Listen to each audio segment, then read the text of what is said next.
Hello বন্ধুরা, আরেকটা recipe নিয়ে চলে এলাম তোমাদের সঙ্গে শেয়ার করার জন্য। দেখো, আমি বানাচ্ছি আজকে কচু পাতার ধোকা। আর কচু পাতাটা কাটার জন্য যাতে হাত না চুলকায়, ওই জন্য হাতের মধ্যে দেখো আমি প্লাস্টিক পরে নিয়েছি। অনেক সময় কচু পাতা কাটলে বা বাটলে হাত চুলকায়, সেই ভয়ে আমি প্লাস্টিক পরেছি।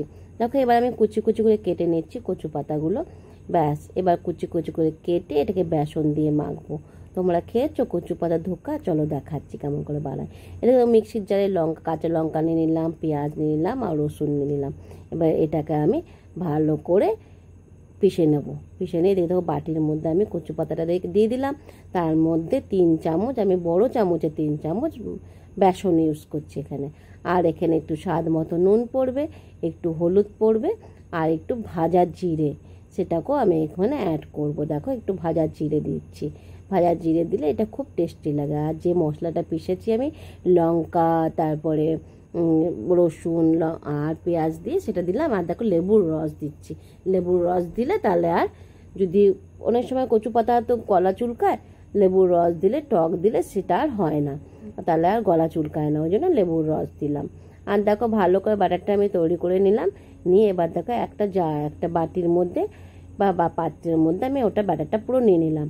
নিয়ে এবার এটাকে আমি ভাপে বসাবো। যেহেতু ধোকা বানাচ্ছি, ভাপে তো বসাতেই হবে।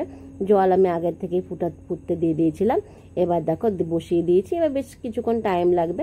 আমার এটা হয়ে এসছে। দেখো, আমি চাকু দিয়ে ট্রাই করে দেখছি যে হয়েছে কিনা। দেখছি আমার ব্যাটারটা সিদ্ধ হয়ে গেছে। সিদ্ধই তো, ভাপে সিদ্ধ হয়ে গেছে। এটাকে আমি কিছুক্ষণ ফ্রিজে রেখে দিয়েছিলাম। তারপরে বার করে দেখো আমি এবার পাত্র থেকে বার করছি কেটে কেটে। তারপর এটাকে পিস পিস করে কেটে প্রথমে ভাজবো, তারপর এটাকে কারি করব। তো ধোকার ডালনা, কচু পাতা ধোকার ডালনাও বলতে পারো, কারিও বলতে পারো। আর এটা খুব টেস্টি লাগে বন্ধুরা। একবার অবশ্যই করে বাড়িতে করে খেয়ে দেখবে, খুব টেস্টি হয় এটা, তাই তোমাদের সঙ্গে শেয়ার করলাম। আর আমার রান্নাটা যদি ভালো লাগে অবশ্যই সাবস্ক্রাইব করবে আর লাইক কমেন্ট করতে ভুলো না বন্ধুরা। আর দেখো, বলতে বলতে আমি ধোকাগুলোকে লাল লাল করে ভেজে ভেজে সব তুলে নিচ্ছি। এবার ফ্রাই প্যানে সর্ষের তেল দেবো। এখানে আমি সর্ষের তেল ইউজ করেছি। সর্ষের তেল দেবো, তার মধ্যে 5 ফোড়ন দিয়েছি।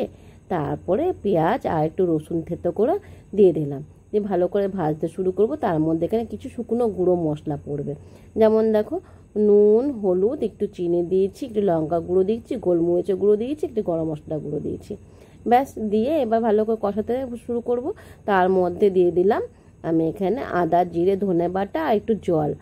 আর দেখো দিয়ে দিলাম টমেটো। ব্যাস, এবার ভালো করে কষিয়ে এবার এটাখানে একটু গরম জল দেবো।